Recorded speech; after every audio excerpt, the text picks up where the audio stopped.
Oi meninas, boa noite. Tô passando aqui super tarde pra deixar esse vídeo, porque hoje foi corrido e eu tava muito cansada, muito cansada. A semana foi muito cansativa. E eu não consegui fazer esse vídeo antes. Hoje é sábado, né? Ainda é sábado. Hoje nós cá entre nós. Eu queria falar um pouquinho sobre algumas decisões em relação a Malu que eu tive ultimamente, né? Principalmente sobre a imagem dela, sobre as redes sociais. Quem me segue aqui já faz um tempinho, né? Sabe que eu, quando a Malu nasceu, sempre coloquei fotos dela aqui, né? No Instagram. Não acho que eu colocava fotos de uma forma explícita. Nunca coloquei fotos da Malu de fralda. Eu coloquei ela tomando banho nua. Mas eu expunha bastante a Malu. E apesar de eu ter um perfil pequeno, eu moro numa cidade relativamente pequena. Então, a gente anda em poucos lugares, a gente frequenta poucos lugares. E aí eu fui percebendo que a Malu era uma criança que as pessoas conheciam. E às vezes eu atendia algumas pacientes, as pessoas falavam: ah, Malu, e a Malu como ela tá? Eu vi como ela tá linda. E isso nunca me incomodou em relação aos pacientes. Eu fico muito feliz pelo carinho que as pessoas têm. Mas isso começou a me preocupar em alguns pontos. Então, é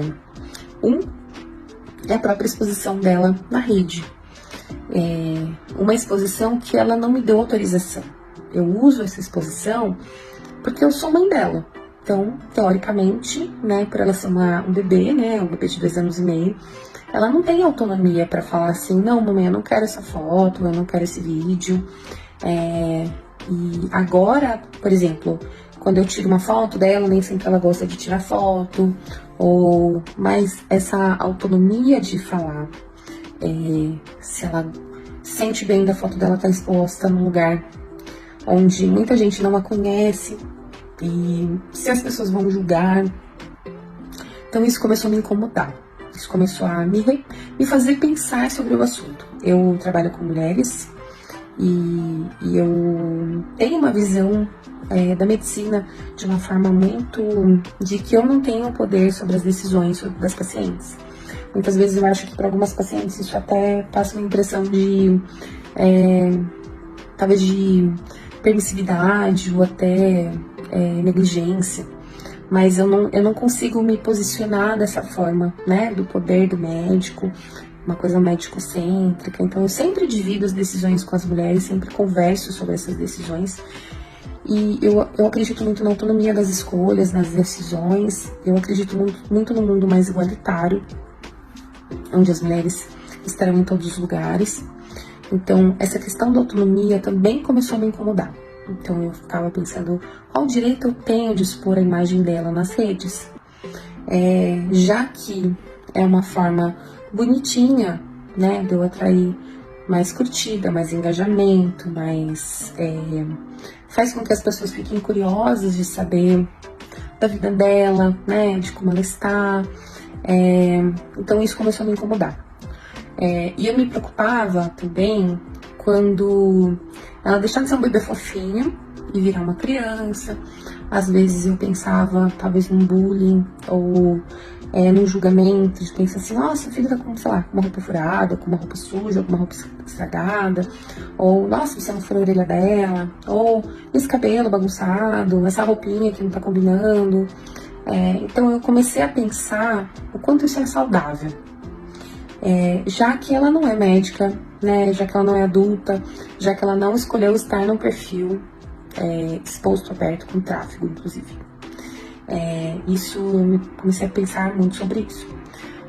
Só que eu ainda não tinha decidido do que fazer com todos esses pensamentos que me incomodavam um pouco, de que faziam aqui mexia um pouco com o que eu acreditava. E aí, vai fazer umas 2-3 semanas, eu gosto muito de um podcast que chama 1001 Tretas, que é da Tayla Ayala. Eu gosto bastante, me identifico muito com o que elas falam lá. Eu acho um podcast muito legal.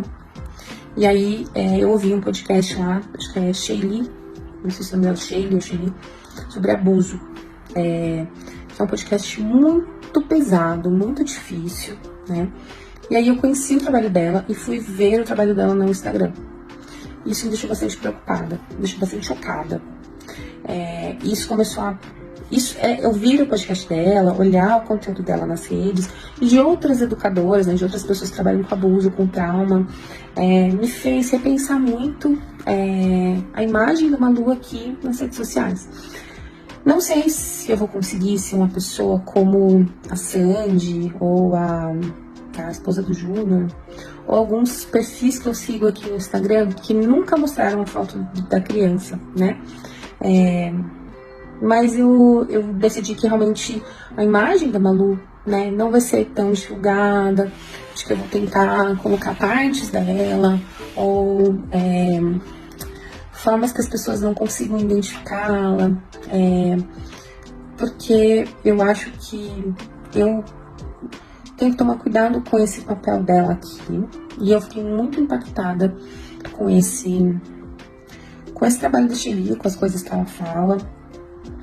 Abuso é uma coisa que me impacta muito, que mexe muito comigo. Na residência, eu atendi algumas mulheres que passaram por abuso. Foi bastante difícil enxergar esse mundo que a gente não faz parte. E quando a gente pensa em menina, mulher, uma rede social, mesmo colocando ali os emojis, né, mesmo colocando coisas que você pode proteger a imagem, a gente sabe que as pessoas conseguem tirar. E uma coisa que eu, às vezes, comecei a perceber também, é que quando eu colocava uma imagem da Malu, às vezes, sei lá, deitada na cama, que ela tava com uma parte da perna descoberta, apareciam pessoas nos stories que nunca não me seguiam, pessoas que não batiam muito com as pessoas que costumam ver meu conteúdo. E aí também me acendeu um alerta, tipo, será que as pessoas ficam procurando imagens de crianças, de bebês, de uma forma, sei lá, né? Não sei, sim. E eu ainda tô tentando entender a forma que a Malu vai aparecer aqui. Muito provavelmente ela vai aparecer cada vez menos, talvez nos stories, talvez com algum conteúdo, com alguma coisa, mas que eu não me sinto confortável agora em continuar mostrando ela aqui como eu fazia antes. Queria que alguém comentasse sobre isso, queria que alguém falasse um pouco sobre o que você pensa, tá bom? Um beijo, bom fim de semana pra vocês.